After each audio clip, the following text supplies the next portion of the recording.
Iniciamos 8M, Tiempo de Mujeres. Hola, hola, hola, qué gusto saludarles en este programa Es Tiempo de Mujeres. 8M, lo celebramos, lo compartimos, lo conmemoramos con cada uno de ustedes, queridos amigos y amigas, desde la Escuela de Ciudadanía, desde las Guarmis de Radio Pichincha y con el apoyo, toda la colaboración de Conquito que nos permite hoy estar aquí en sus instalaciones. Natacha, ¿cómo estás? Natacha Reyes desde la Escuela de Ciudadanía. Nuevamente nos juntamos para conmemorar algo tan importante como el 8M. El año pasado conmemoramos los 100 años del voto de la mujer y este año estamos empecinadas en hacer de este un 8 de marzo combativo. Y vamos a presentar a nuestras invitadas, tremendas invitadas que ustedes ya las ven en pantalla, para quienes nos siguen a través de las redes sociales y quienes nos escuchan en la radio también. Está con nosotros Marcela Arellano, que es presidenta de CEOLS, y también pues una activista incansable por los derechos laborales y la equidad de género. Se encuentra con nosotros Nua Fuentes, socióloga con mención en ciencias políticas, maestrante en ciencias sociales con especialización en género y desarrollo, investigadora y analista de políticas públicas enfocada en grupos prioritarios y vulnerables, incorporando siempre una perspectiva de género en su trabajo. Nos acompaña también Angélica Porras, doctora en jurisprudencia y en ciencias políticas por la Universidad de Salamanca, una destacada trayectoria en el ámbito académico en la defensa de los derechos humanos, ha sido docente también en universidades del país como la Andina y el IAEN, y ahora también se encuentra dando cátedra en universidades de México. Y también nos acompaña la grande, maravillosa, la amo, Black Mama. Ella, pues además de ser una tremenda artista, también es una activista hoy por hoy desde Esmeraldas Libre. Ana Gabriela Cano, conocida musicalmente como Black Mama, es una artista esmeraldeña cuya fusión, pues por supuesto, de reggae, hip hop, afroecuatoriana, rock, funk y pues muchos sonidos urbanos reflejan también su vida y la realidad de su tierra. Pero vamos a hablar con cada una de ellas a lo largo de este programa porque estamos empezando con esta premisa, es tiempo de mujeres. ¿Qué tal si empezamos con eso, Natacha? Sí. A ver cómo se proyectan estas mujerones que hay aquí que a uno le intimidan. ¿Cómo le ven a este tiempo de mujeres?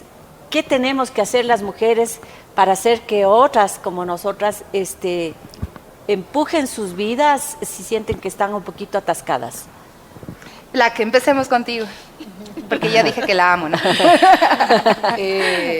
A ver, yo creo que hay que partir mucho desde, primero que nada, entender otras luchas desde nuestros privilegios. El entender las posiciones de otras mujeres frente a la misma fecha.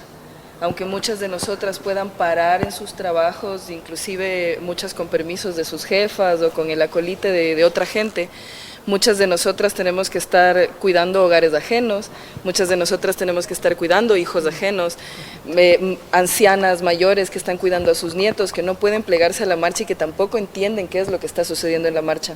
Creo que más que nada es el entender que aunque hayan muchas intersecciones en las luchas, cada lucha individual es sumamente importante y si es que podemos converger todos en el 8M, hacerlo así, entendiendo lo que sucede con cada realidad y también un poco increpándose a uno mismo sobre qué tanto está haciendo uno sobre la realidad del otro para poderla mejorar. Eso. Súper. La unidad, la diferencia, ¿no? Escuchar eso. Angélica, ¿cuál también sería tu visión de este 8M? Y pensando en si es tiempo de mujeres, es tiempo de que las mujeres estén en dónde y hagan qué exactamente. Bueno, yo creo que sí es tiempo de mujeres, pero creo que esa centralidad de la mujer tiene varias aristas para revisar y analizar. Es tiempo de mujeres desde el punto de vista de que las luchas y su diversidad, las mujeres diversas, las mujeres que además han luchado por visibilizar que hay interseccionalidades, que tenemos que hablar de clase, que tenemos que hablar de etnia, que tenemos que hablar de edad, etcétera, etcétera. Hemos logrado abrirnos espacios, pero hay otro lado que también debemos enfocar y analizar, y es el tema de esta centralidad de las mujeres en la economía. ¿A qué me refiero? O sea, las mujeres somos cuerpos explotables, y ya no solo explotables desde el punto de vista físico, que ha sido además una larga lucha que me parece que de alguna manera, por lo menos la hemos podido nombrar para pelear contra ella, sino que también somos cuerpos explotables por un sistema capitalista, extremo, un sistema de muerte. Entonces a mí me parece que esta otra visión o este otro lado de las mujeres también surge porque sí, es tiempo de las mujeres hemos jalado el mundo siempre, pero ahora esta visibilidad, este centro que tenemos en el sistema capitalista nos hace doblemente necesitadas de una lucha y de la unión, pero de todas las diversidades, y aquí se ha dicho con toda claridad, no hay mucho más que decir, necesitamos ver cuáles son esas otras luchas y acompañar todas esas luchas por la liberación de los seres humanos, ¿no? Eso diría. Muchas gracias. Sí, cómo no. Es decir, unas mujeres que entienden que hay diferencias de clase, que no solo es la diferencia de género, sino, como decía Black hace un rato, ¿no es cierto? Mientras vos estás en la calle marchando por el 8 de marzo, alguien está cuidando tu guagua y ese alguien no está marchando. Es decir, revisar esa realidad. Más que nada entender que si es que esa persona que está haciéndose cargo de los cuidados de otra persona más para ese día, el 9 de marzo es no comer. Claro. El 10 de marzo es no tener para los pasajes. El 11 de marzo es no poder completar el arriendo. Entonces son consecuencias también. Correcto. Y es súper fuerte porque estamos hablando de que pues en medio de esos privilegios, a veces con conciencia y a veces pues digamos, sin entenderlo bien, estamos precarizando a esas mujeres que están encargándose de los cuidados de nuestros hijos, de nuestras hijas, de las personas que pues tenemos, que deberíamos también responsabilizarnos todos. Pero Nua, a ti también quisiera preguntarte cómo ha sido para ti también sumarte a este 8M, ¿no? Porque Nua, además de académica, de todo su perfil, también ha tenido una lucha por las diversidades, por incluir estas visiones que son tan necesarias hoy en día, ¿no? Que nos hablan de la igualdad, que nos hablan de la necesidad de mirarnos a todos como personas diversas. Bueno, personalmente, para mí, la lucha, los espacios de lucha de los movimientos ha sido un lugar de encuentro y sí, a veces hay etiquetas como el feminismo, el movimiento de mujeres, el movimiento de la diversidad sexual que nos agrupa, pero me gustaría volver a esta pregunta que decías de dónde deben estar las mujeres. Las mujeres están en todas partes, no hay lugar en el que no están. Estamos aquí en los medios, estamos afuera trabajando, están en los espacios de la calle realizando trabajo sexual, están en todos los lugares que hay y más vale, yo creo que hay que pensar un poco, reflexionar alrededor de eso y pensar que no es que nos falta estar en alguna parte, más vale falta darles voz a algunas mujeres que están especialmente luchando desde su propia lucha personal o colectiva, o social, desde el espacio donde estén, ¿no? Entonces, para mí es también este espacio un momento de reflexión. Yo cuando ingresaba a los espacios feministas para hablar del 8M. Recuerdo la primera vez que hablábamos de el paro, el 8M como un ejercicio de parar, de protesta, tuvo una... Se escuchó más en algunas partes del mundo y aquí también tuvimos una versión. Yo me acuerdo que incluso se hablaron de unas vocerías para hablar en relación a algunos temas. Obviamente siempre se puede mejorar. ¿Por qué? Porque la lucha también es un lugar de encuentro. El feminismo y otras propuestas también son exactamente eso, propuestas políticas que nos llevan a dialogar y obviamente ahí vamos a encontrar muchas cosas. Van a haber otras posiciones que nazcan, que también debatan, que cuestionen el propio feminismo, que nos cuestionen cómo hemos llevado el tema de la lucha de las mujeres y obviamente en el tema de la diversidad se puede decir muchas cosas, ¿no? La invisibilidad de las mujeres lesbianas, la invisibilidad de la violencia que viven también las personas trans, el tema de las cárceles, la violencia carcelaria de la que son víctimas, de las clínicas de homosexualización, la violencia, las violaciones correctivas. Hay un montón de temas que hay que hablar, ¿no? Entonces, eso, más vale pensar que no es que nos falta llegar a un espacio, sino más vale ya estamos ahí. Lo que nos falta es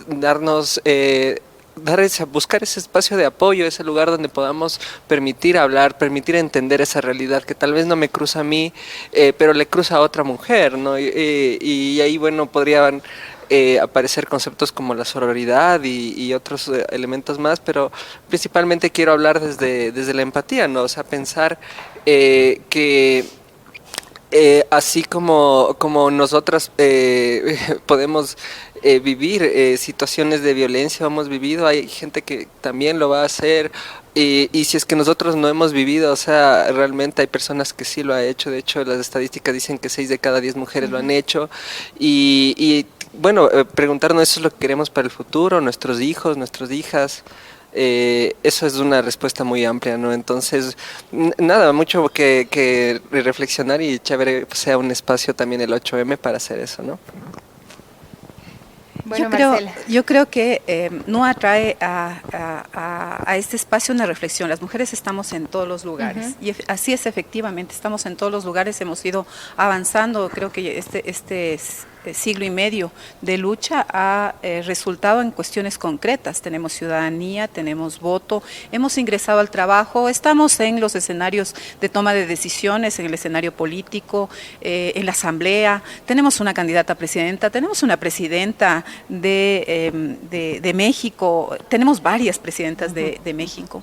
Sí, pero la pregunta es, ¿en qué condiciones estamos en todos los lugares que estamos? Y creo que las condiciones estructurales no han variado.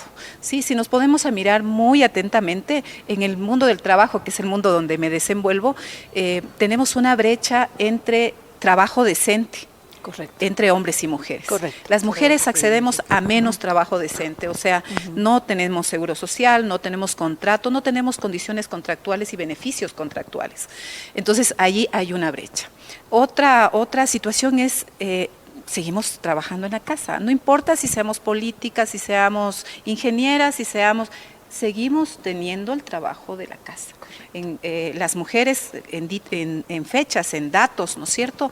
Las mujeres en el Ecuador trabajan alrededor de 33 horas más. ¿Sí? Tienen trabajo, 33 horas de trabajo se dedican al trabajo del cuidado, ¿sí? A lavar, planchar, cuidar, querer, ternura, afectos, amor, que eso es la base de la vida, eso es el sostenimiento de la vida.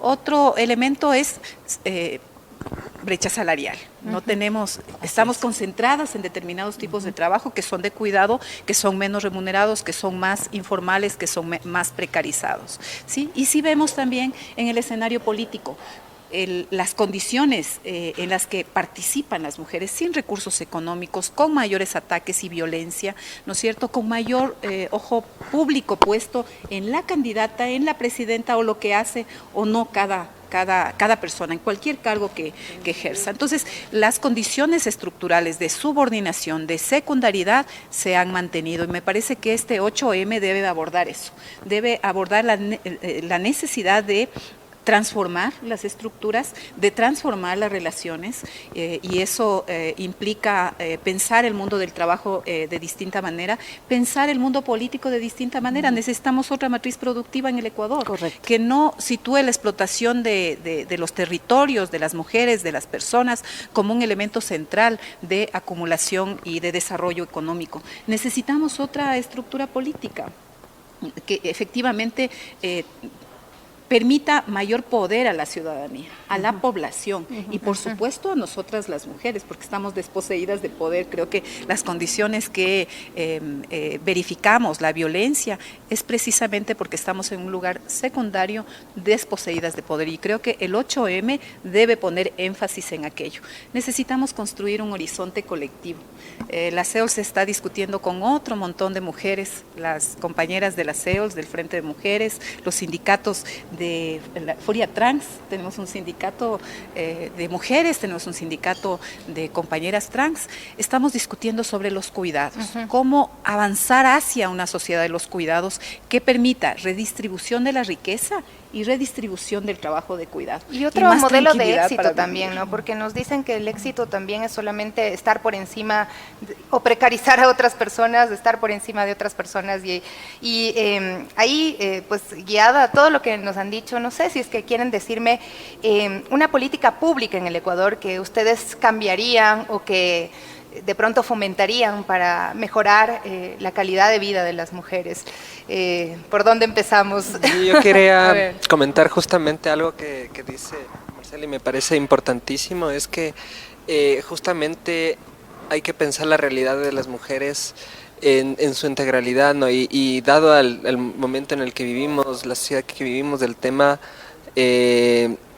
el tema, por ejemplo, de la economía es sumamente importante, ¿no? Y entonces ahí quiero como también hacer un llamado justamente en el tema de diversidad sexogenérica, población LGBT.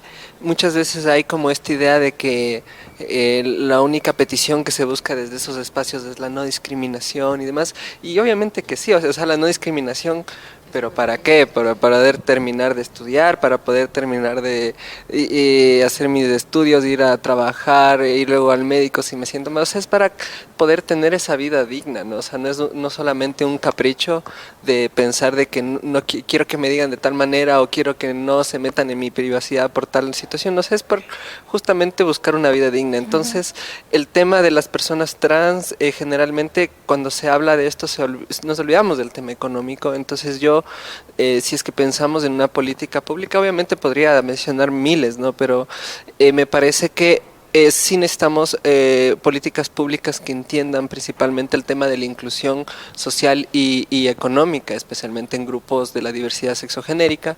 Hay personas LGBT que vivieron la época de la penalización de la homosexualidad y que justamente haber vivido esas épocas hace que hoy en día tengan una realidad muy adversa donde no lograron alcanzar su retiro, no tienen seguro social, tienen una serie de dificultades y ya entrando a una edad que ya incluso son tercera edad ya mismo muchas personas y tienen un mundo en su contra, un mundo que ya no les puede brindar respuestas, ¿no? Entonces, obviamente hay mucho que hacer ahí, hay que pensar en los jóvenes, hay que pensar en estos adultos mayores LGBT, hay que pensar en la economía de estas personas y habrá muchas políticas, ideas que habrá que implementarse. Entonces yo más que una idea en específico quiero llamar a eso, a pensar también en la necesidad de la vida digna, ¿no? O sea, y eso es algo que nos atraviesa a todos y obviamente también pensar en grupos como las personas trans, las personas que ejercen trabajo sexual, ¿cómo hacemos para que todos tengamos una vida digna? Incluso estas personas olvidadas generalmente por la política general,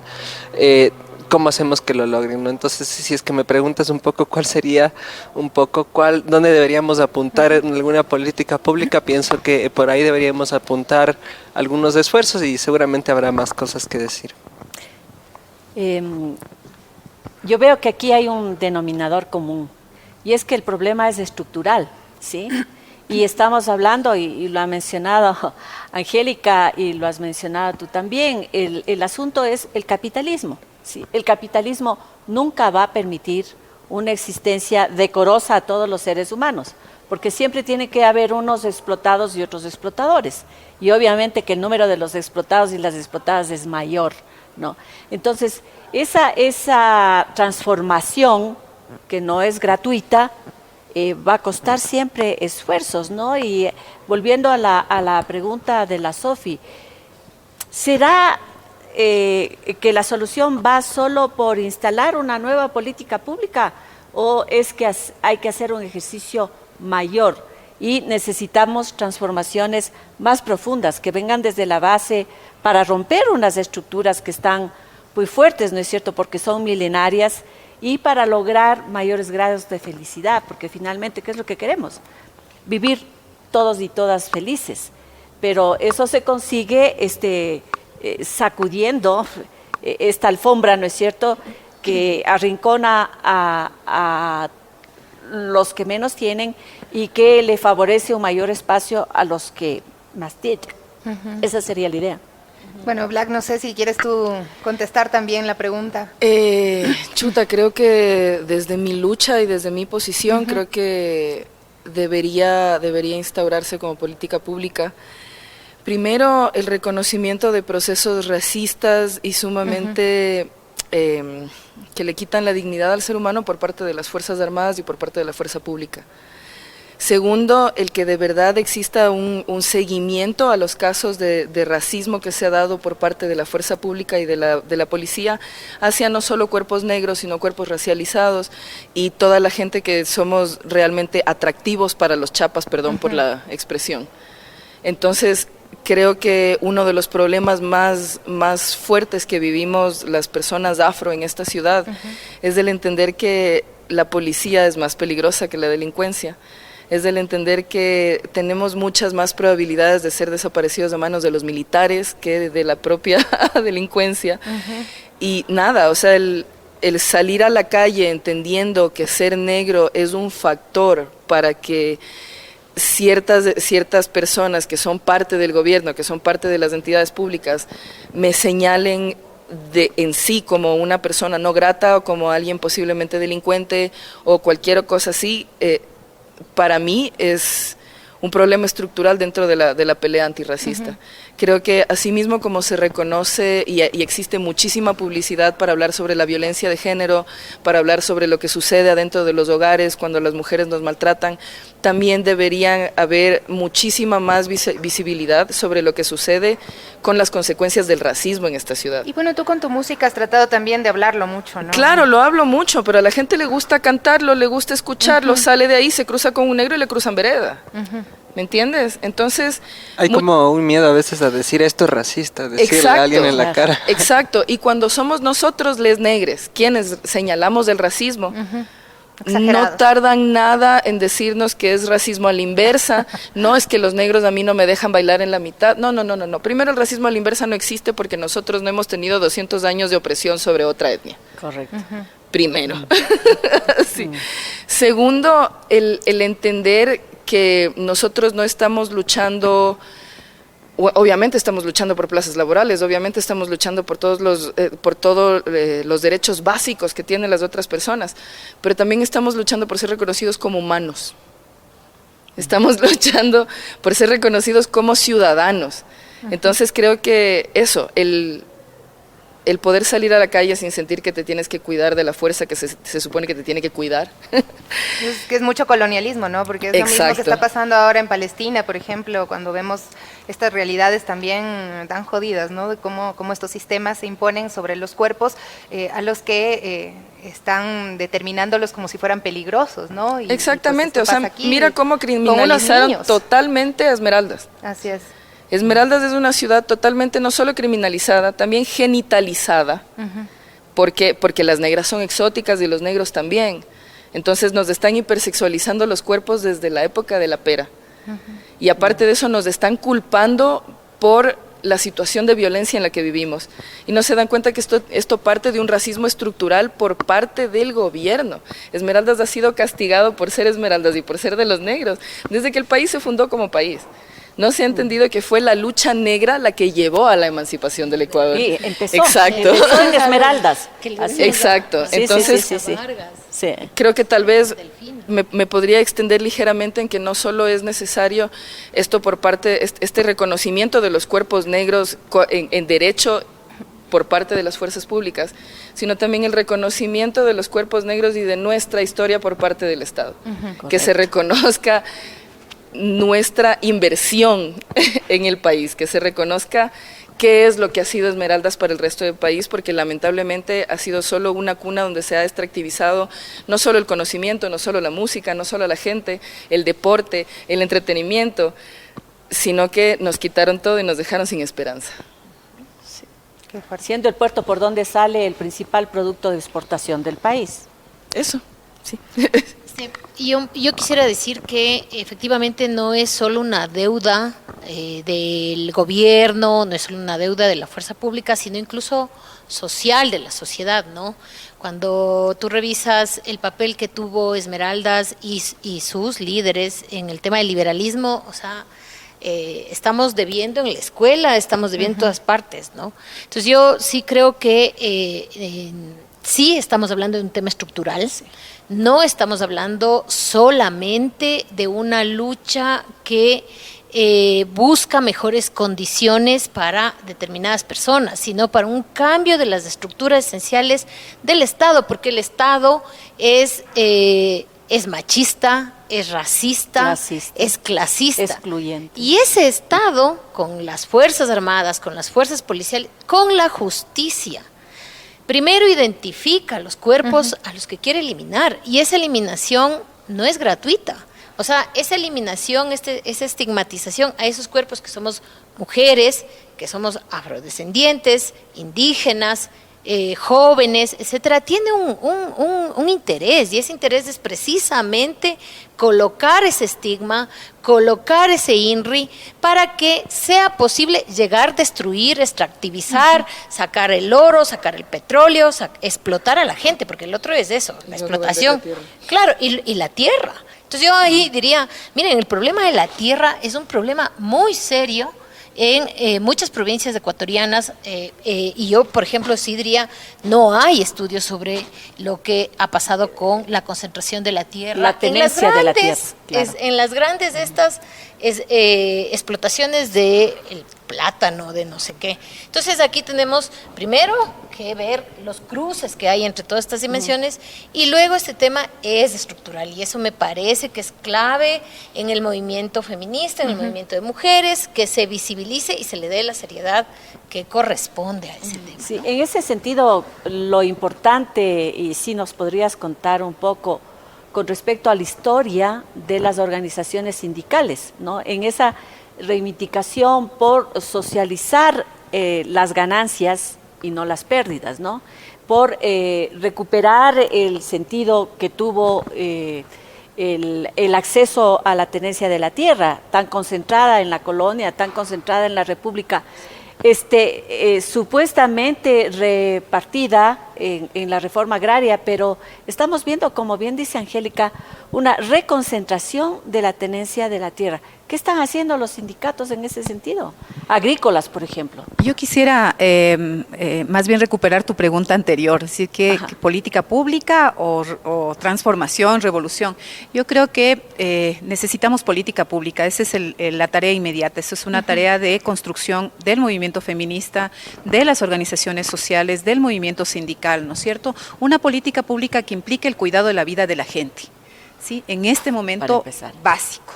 ¿Sí? Y lo otro, que eso es un tema de construcción mucho más de largo aliento, y es responsabilidad de las organizaciones sociales la unidad y la construcción del poder popular. Yo creo que hay que recuperar nuevamente esta concepción de necesitamos unidad, necesitamos organización. Nosotros decimos en la CEOLS, tenemos que organizar las piedras porque necesitamos de todo el poder para lograr construir un tipo de sociedad distinta. Pero hasta que ello ocurra, hay que ir haciendo cosas que nos permitan vivir, ¿sí? Y eso es parte de la política pública, y eso es parte de la exigencia y de vivir los derechos. Y lo que está ocurriendo en el Ecuador es que el Ecuador, en el nivel productivo, digamos, en el modelo económico, es un Ecuador que está cada vez más reprimarizado. ¿Sí? Tenemos una alta concentración de la tierra para los monocultivos, banano, café, cacao, frutas exóticas, explotación del de la mar, tierra. Y todo para exportación, y del mar, ¿no? Y del mar. No es solo la tierra, ahora también es el territorio marítimo. El mar, y ahora no solamente para la agroindustria, sino también para la minería, es extracción, ¿sí?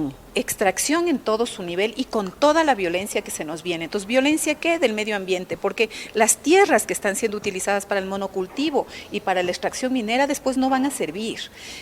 Ya esas tierras que eran de pueblos y nacionalidades, porque en el Ecuador tenemos una cosa distinta, creo que en Latinoamérica, tenemos pueblos y nacionalidades que viven en los territorios, que hacen comunidad, que tienen una forma de vida distinta, ¿no es cierto? Esos territorios, esa gente, pueblos y nacionalidades están siendo violentados y sacados de los territorios. Entonces ahí hay un gran nivel de violencia. Obviamente, mujeres violadas, mujeres asesinadas ahí en medio de esos procesos. Entonces, hay que plantear cambio de matriz productiva. Y otras mujeres, porque no hay que olvidarse de eso, súper beneficiadas, ¿no es cierto? Las dueñas de los mega conglomerados empresariales, aquellas señoras que hacen que se expulse a la población de las comunidades y ocupan para después hacer inversiones turísticas. Es decir, el tema es muy complejo, crítico y requiere un análisis. Y ahí este reto también que tenemos, pues quienes estamos hablando de estos temas, de llevarlos al lenguaje más sencillo y a la discusión cotidiana, porque parecería muchas veces que estos temas no nos atañen, como que vamos a hablar de extractivismo, de minería, si yo no conozco a nadie que trabaje en la minería o si no me afecta en nada, ¿no? Entonces ahí también Nua, pues decir pues cómo podemos transformar también nuestras propias narrativas para poder hablarnos y entender todo lo que nos está pasando como país, como mujeres diversas. Y más allá que de nosotros, ¿no? Bueno, yo creo que es importante entender el momento que estamos. Estamos en un momento donde hay una comunicación política, una opinión publicada, una opinión en redes sociales que es bastante exacerbada, y eso también ha dado paso a muchos discursos de odio, desinformación, mentiras, en donde se han vuelto blancos ciertos temas, ¿no? A mí realmente me llegó mucho lo que decía Black Mama, porque yo no quiero decir que sea lo mismo, pero también hay otros procesos de otras poblaciones que han vivido justamente en esta época esta persecución y esta criminalización, ¿no? Entre esos, por ejemplo, las personas en movilidad humana, las personas migrantes y, ¿por qué no?, las personas trans, ¿no? Entonces, hoy estos días nos levantamos con un Estados Unidos que tiene una lucha comercial, que tiene una caída en bolsa, que en términos económicos es terrible, que tiene un montón de cosas que están disputándose y que están generando mucho revuelo, pero la solución del gobierno ha sido impulsar políticas contra migrantes y contra población trans.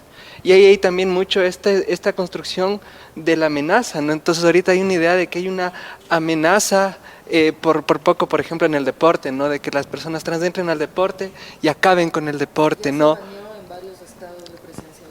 Ya se baneó en varios estados la presencia de las mujeres trans y hombres trans en muchísimas competencias. Efectivamente, y cuando vemos los números vemos que, por ejemplo, en este caso, hay alrededor de 15,000 atletas en el sistema estadounidense, de los cuales 12 son personas trans. Estamos haciendo una ley por 12 personas, porque queremos ir contra esas personas, contra una minoría. Y si vamos al tema de la migración, también veremos lo mismo. Vamos también al tema de las políticas antirraciales, también han sufrido un revés porque se perciben como una amenaza, ¿no? Entonces, ante todo esto, yo lo que puedo pedirles a las personas es que también aprendamos a ver la información que recibimos, ¿no? Muchas veces recibimos mucha información de odio, los políticos se aprovechan de este odio para fomentar sus carreras políticas, el mismo Trump es un ejemplo, y también vimos muchos candidatos que intentaron hacerlo en estas elecciones, ¿no? Que intentaron utilizar el odio a los migrantes, justamente el tema de los 4 chicos de Guayaquil, en una narrativa que más o menos pone a la idea de que todas estas personas racializadas por poco se lo merecen y necesitamos más apoyo policial. Entonces a veces se disfraza todos estos discursos de odio mediante la idea de protejamos a la familia, que ese es el discurso que se utiliza contra personas trans o LGBT, protejamos la sociedad, que eso también es lo que se utiliza contra personas racializadas, inmigrantes, protegamos la cultura, ¿no? Y es algo también que se dice en Europa para promover la islamofobia, ¿no? Por ejemplo. Entonces, bueno, ahí podemos dar miles de ejemplos y yo creo que esto nos demuestra cuál es el reto que tenemos hoy en día.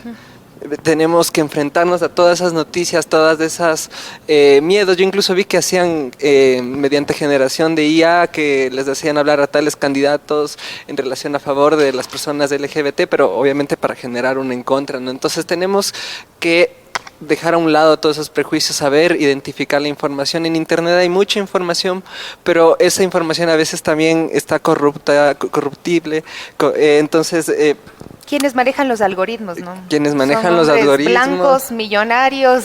Ahí hay un guiño para Elon Musk, por ejemplo, que también es hay mucho que escarbar, pero bueno, sin querer acaparar más, quería finalizar esta parte diciendo eso, ¿no? O sea, tenemos una responsabilidad también como personas que leen, que ven las redes, que ven, consumen información.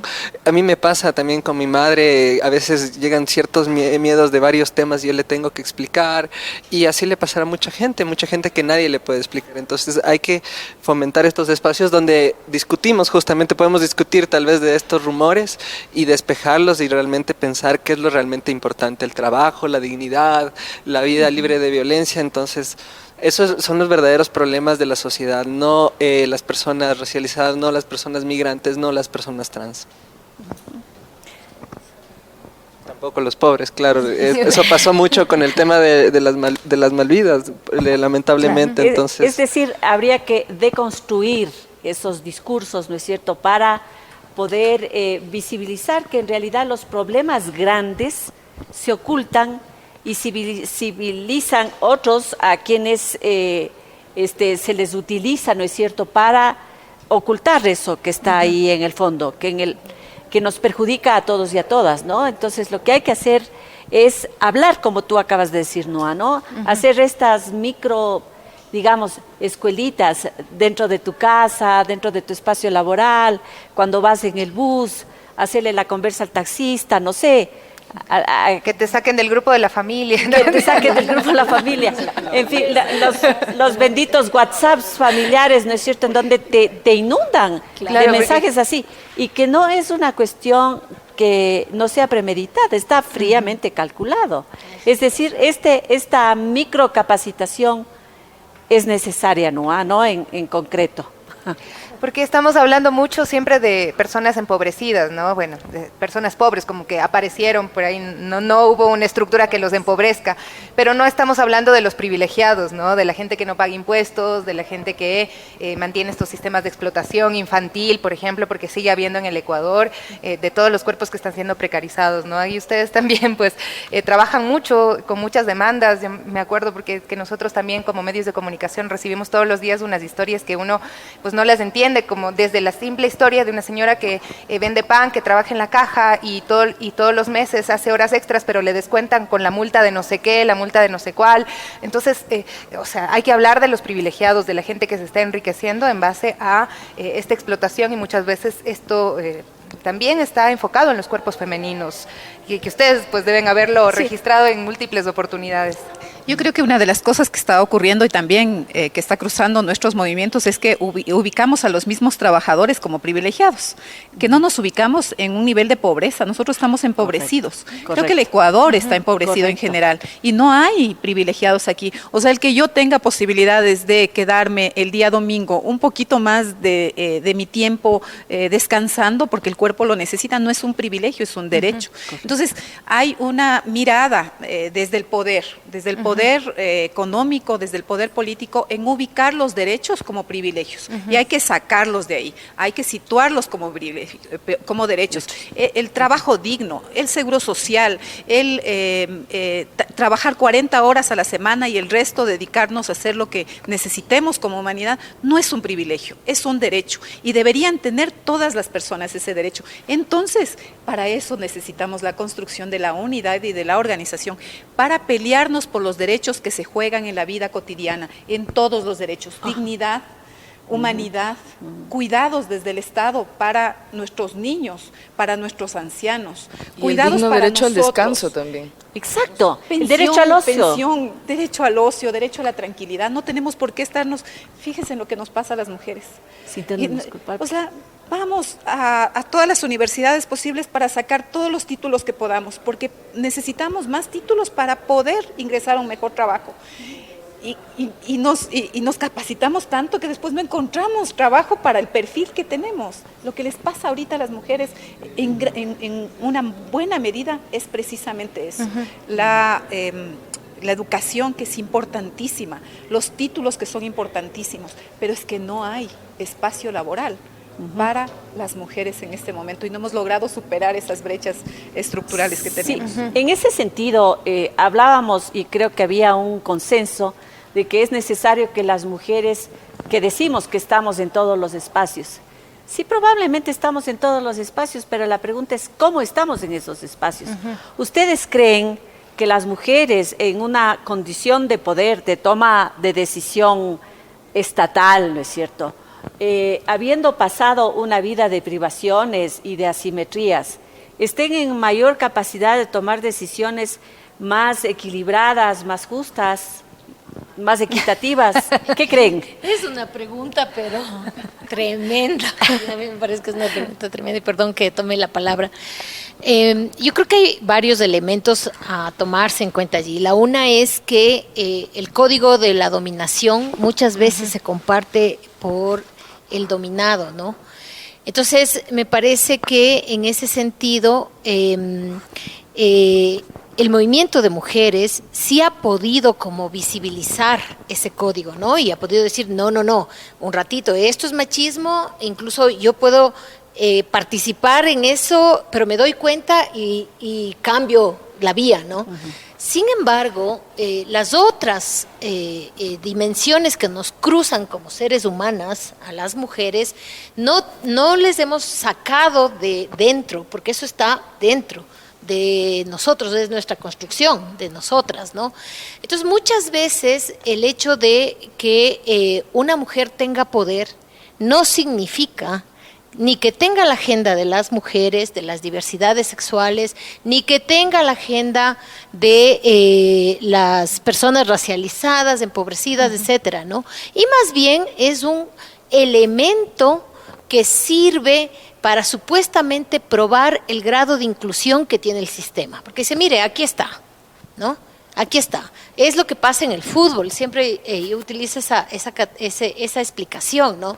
Esa explicación de que sí puedes salir de, entre comillas, pobre, porque en realidad eres empobrecido, siendo gran estrella de fútbol. Pero no es así. Lo que hace el fútbol es sacar a alguien para mostrarlo como una bandera. Entonces, me parece a mí que esa es una gran pregunta que el movimiento de mujeres, el movimiento sindical, el movimiento LGBTIQ+, etcétera, tenemos que hacernos. O sea, ¿cuál es nuestro papel frente a el regalo, si es que cabe el término, o el logro de una mujer en un estado machista, en una ley machista? O sea, me parece que es un tema súper profundo. Yo hasta ahí me quedaría más bien para plantear el problema antes que, por supuesto, la solución, porque no hay. ¿Quién quiere meterse en el problema? Black Mama. ¿Qué dices vos? ¿Qué dices? ¿Las mujeres al poder nos resuelven efectivamente las cosas? Chuta. O sea, es que yo igual siempre todo lo voy a responder desde mi realidad. Bien. Y perfecto. como mujer negra, el machismo blanco no ha sido el único sistema de opresión que yo he vivido. Correcto. La mujer con poder, blanca o del tono que sea, porque en esto también voy a incluir a las propias mujeres negras que han llegado a tener un cierto nivel de poder, ¿no? Una vez que se siente esta estructura de poder, lo primero que voy a buscar es en quién ejercer este poder, a quién poder oprimir con este poder. Entonces, si es que nos movemos ligeramente hacia un lado y nos ponemos a pensar en cuál ha sido la consecuencia psicológica que han vivido muchísimas mujeres de cierto estatus económicos aquí en la entrada masiva de la migración venezolana, es que primero las mujeres venezolanas fueron catalogadas como mano de obra barata.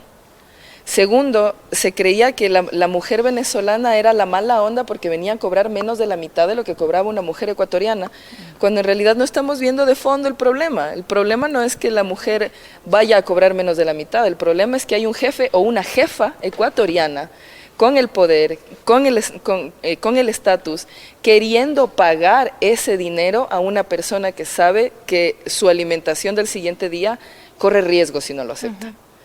El entender que muchas de estas mujeres van a aprovecharse de la situación social y de la situación psicológica de otras mujeres, que no están conscientes de que la mano de obra es un poder también, de que si yo me niego hoy y una semana a ir a trabajar a la casa de mi patrona, vamos a ver qué hace mi patrona. Chao. Exacto. Entonces, creo que es bastante complejo también de entender cómo las mujeres reconocemos el poder. Porque también tenemos muchísimas que han llegado a tener este poder y lo que han hecho es poder direccionar y canalizar este poder para que otras mujeres puedan lograr cosas, puedan lograr becas, puedan lograr negocios, puedan lograr muchísimas cosas.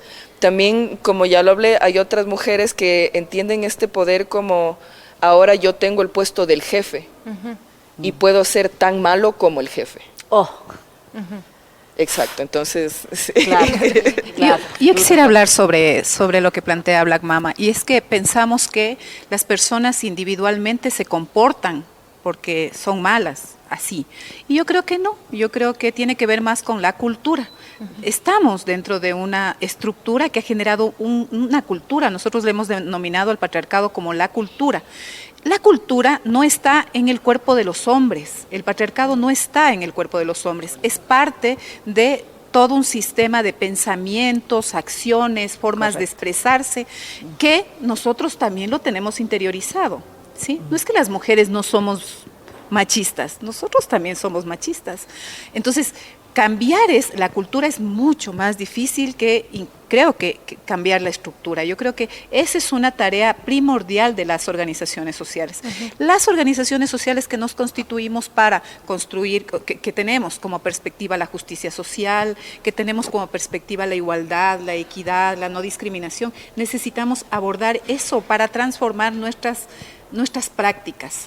Y eso que pueda incidir en la práctica política del Estado, digamos. Y es la organización social, la fuerza de la organización social lo que va a modificar el Estado y la política. No es la persona que llega ahí, pero se puede perder, porque ya después me pongo el caso para no poner el caso de mujeres ni de pueblos y nacionalidades, de los obreros.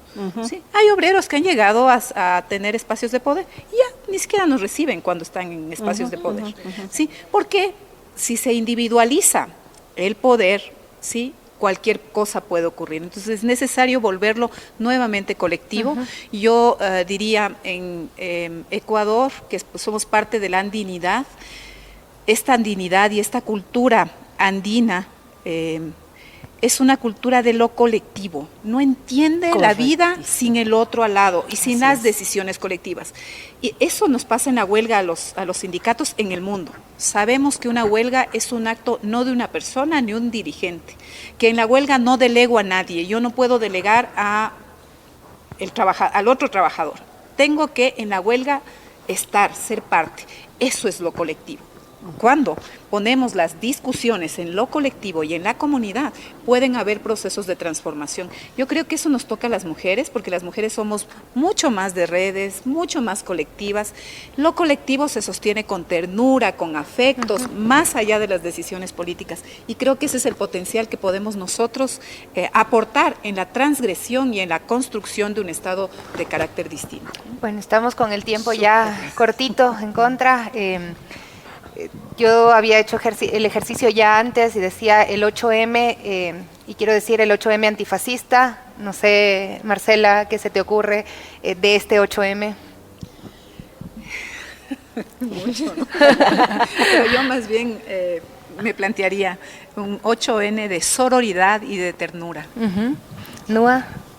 Bueno, me encanta lo que dijo Marcela hace rato sobre pensar todos somos machistas. Vivimos en esta sociedad, lamentablemente, muchas cosas malas se nos han venido proyectando de muchas maneras. Entonces, pensarnos en ese espacio de empatía, pensarnos en las diferentes luchas de un 8 de marzo antirracista, anti-violencia contra las personas LGBT, anti-exclusión de las personas migrantes y todo lo que sea excluir y prohibir derechos, eso es como siempre va a ser lo más peligroso. Un amigo unos días atrás en una entrevista dijo en respecto a esta sentencia en relación a adolescencia y niñas trans, decía el que alguien piense que reivindicar un derecho es peligroso. Eso es lo realmente peligroso. O sea, reivindicar derechos nunca va a ser peligroso. Más vale hay que pensar cómo se hacen efectivos con política pública y demás, ¿no? Eso. Yo le añadiría, primero, de acuerdo con lo que aquí se ha planteado, yo le añadiría un 8 de marzo anticlasista también. Ese sería yo creo que quisiera un 8 de marzo que incluya todas las luchas. Quisiera un 8 de marzo donde no solo nos veamos motivadas a marchar, sino también a darle el digno descanso a las mujeres que nos rodean y que podrían utilizar ese 8 de marzo para respirar, para plantearse cosas y para pensar. Creo que necesitamos un 8 de marzo subversivo para tener 364 días de dignidad plena. Me encanta. Eso. Natasha. Yo diría que reflexivo, esencialmente reflexivo y accionante, es decir, pensar y actuar, ¿no?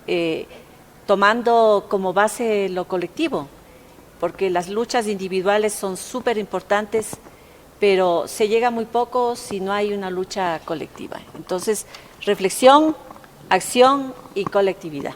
Muchísimas gracias. Muchas gracias, de verdad Gracias a ha sido ustedes. súper lindo poder escucharlas y bueno, por más espacios también colectivos donde podamos escucharnos, donde podamos aprender, donde podamos estar ahí admirando el potencial que tienen cada una de nuestras compañeras también. Nos despedimos ya de este programa, es Tiempo de Mujeres, en este 8M, gracias a la Escuela de Ciudadanía, con Quito, que nos ha brindado la posibilidad de utilizar sus instalaciones y por supuesto desde las Guarmis, la invitación a estar todos los días pendientes de nuestros programas desde Radio Pichincha. 8M, Tiempo de Mujeres.